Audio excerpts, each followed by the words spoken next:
Father, forgive them, for they do not know what they do. C.S. Lewis once said of the crucifixion of Jesus, they nailed him to a tree of wood, but he made the hill on which it stood. Father, forgive them. There's a lot of talk of justice in today's world. What people deserve and don't deserve. The wrongs committed, the wrongs that must be given restitution. There have been many hurts, and I am no stranger to hurt. I've seen how there are indeed wrongs which have consumed hearts and minds. Yet if anyone had a right for vindicating with violent retribution, it would have been the God-man. He made the very children who he is offering his life to redeem, and they spit upon him, mock him, trample him down as wicked and evil, and they dare to look the Creator in the face and treat him as a common criminal. In any moment, Jesus could have snapped his fingers, called 12 legions of angels, and said, "Enough! I'm out of here." But no. Not with hatred. Not with anger. Only love. With only love, he looks back at the very beloved ones he has come to save, the very ones who are tormenting him. He's looking at me. He's looking at you.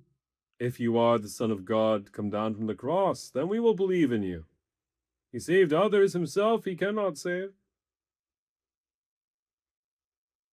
That's how the world understands power, the mocking of the Pharisees.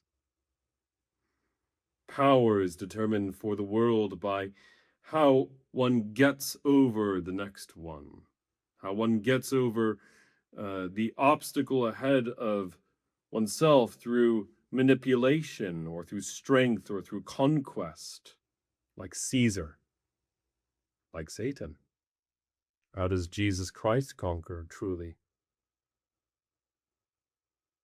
The book of Revelation describes a contest between the beast, in Greek the Therion, ferocious, mighty, horrible, majestic, and a wee little tiny lamb, the Arnion.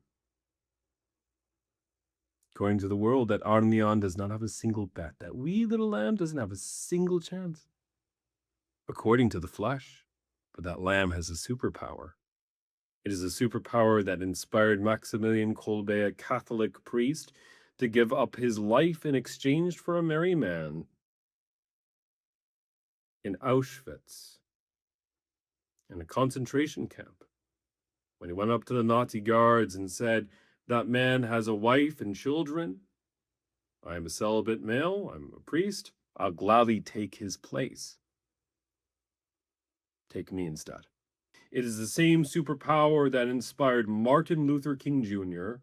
to willingly place himself in danger time and time again against dogs and fire hoses and government agencies and cold nights in prison, so that people of all ethnicities would have the right to stand with dignity in this nation.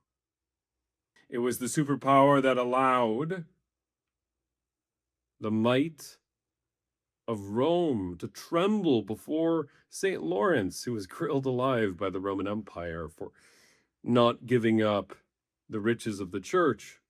Lawrence, as he was being tormented so, said, "I'm quite well done. You can turn me over now." And it was the same superpower that allowed Joan of Arc to face the stake, kissing the crucifix, forgiving her very assailant. What is that superpower? It is the blood of the Lamb, the blood of the Arnion, the blood of the Agnus Dei, the blood of Jesus Christ. This is my body given up for you. This is my blood shed for you. A new commandment I give unto you, says the Lord, you must love one another as I have loved you. No greater love has any man than for him to lay down his life for his friends. Agape, self-emptying love. The world has many definitions for love. I please you, you please me. We're in this until you stop pleasing me. The world has many definitions of love. Yes, I like this, you like it as well. We'll form a company until you step on my toes, and then I will bring in libel and lawsuit. Oh yes, the world has many definitions of love. How cheap they are and dead they are compared to the power, the healing, the majesty of the true love, which Dante Alighieri says moves the sun, the moon, and the stars. Love that is patient. Love that is kind. Love that bears all things, endures all things, believes all things. That love never fails and that love never dies. The blood of the Lamb is the blood of Jesus Christ shed for you. May we receive that healing. May we learn that it is not in an eye for an eye that we seek or find the comfort which heaven offers, nor is it in self-justification that we find a sense of shalom. Instead, only by forgiving as we have been forgiven, only by forgiving the debts of others, do we find our own selves set free. This is a part of the petition of the Lord's Prayer. Forgive us our trespasses as we forgive those who trespass against us.